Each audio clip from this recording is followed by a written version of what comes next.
Let it be a Nick and Jane, and let it be a Mr. Smith, a banker of Nick and Jane. They both keep their money in his bank.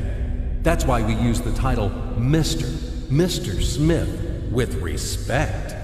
Nick really wants to buy, well, let's say Jane's bicycle, but he has no money. More precisely, he has money, but not enough, only $10, while Jane wants $100 for her precious bicycle. That's a problem. What should Nick do? Well, this bicycle is so desirable. He gives Jane his $10 as a deposit and asks plaintively not to sell the bike to anyone. He says that he will bring the rest of the money soon. At the same time, he runs to his bank, to the respected Mr. Smith, to get a loan for the missing $90. As ill luck, Mr. Smith has no money at this moment, but he knows perfectly about $10, which Nick gave to Jane. And where will Jane bring his money to? That's right. She will put these $10 in her lovely bank to the same Mr. Smith. Therefore, Mr. Smith asks Nick to come back tomorrow in the hope that tomorrow he will get these $10. And everything happens this way.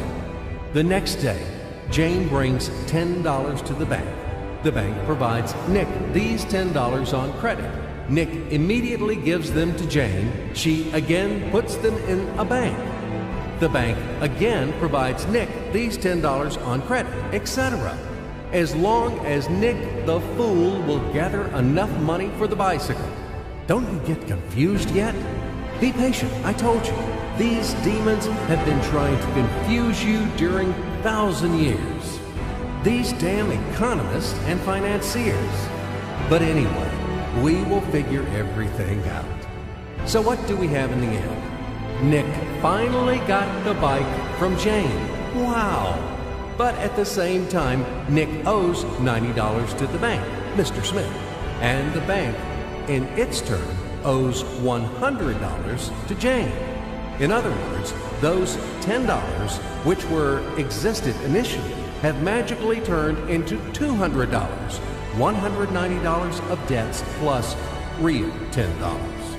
But these $10 would also turn into $1,000, even in a million or a billion, if Nick would make a more expensive purchase.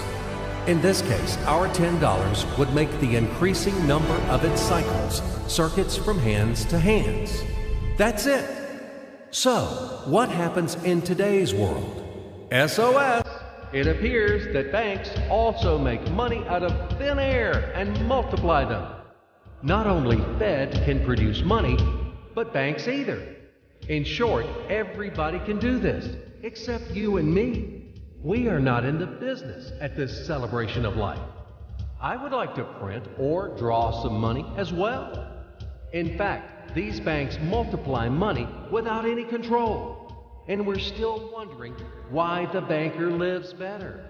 What are naive fools are we? Now it is clear why. The one who produces the money, of course, lives better. But this is not enough. From this moment, poor Nick will never be able to repay his debts owed to the bank, no matter how hard he would work. Silly Nick doesn't know it yet, that he's in slavery to the bank, in credit bondage forever, because those $90 which he owes to Mr. Smith do not exist in nature at all. Sly Mr. Smith made his money out of nothing. He created them out of thin air, just one click. And $10 turned into $200. Yes, but you can object